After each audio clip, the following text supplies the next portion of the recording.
La pesca professional forma part del paisatge humà i cultural del Parc Natural de Cap de Creus. La llei de creació del parc l'any 1998 va prohibir la pesca d'arrossegament i d'encerclament en tot l'àmbit marí protegit i ha permès la continuació d'una activitat tradicional com és la pesca artesanal a mars menors arreu del parc, excepte en la Reserva Natural Integral de Sant Calladora. La pesca artesanal al parc es troba representada per les confraries de Llançà, el Port de la Selva, Cadaqués i Roses, i mantenen viu aquest sector primari tot i les dificultats. El Pla Rector d'Ús i Gestió de Cap de Creus aprovat estableix 2 nous sectors sense pesca, que s'afegeixen a la Reserva Natural Integral ja existent.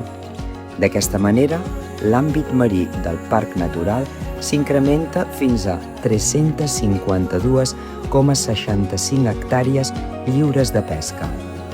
La gent de mar valoren positivament aquesta mesura perquè coneixen els beneficis de l'anomenat efecte reserva. Al cap d'uns anys milloren les captures a les zones properes.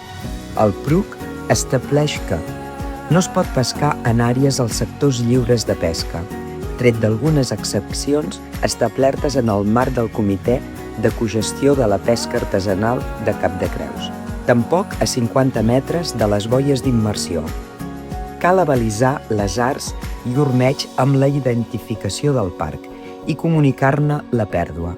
S'incorporen les directius del Pla de Gestió de Pesca promogut pel Comitè de Cogestió del Cap de Creus.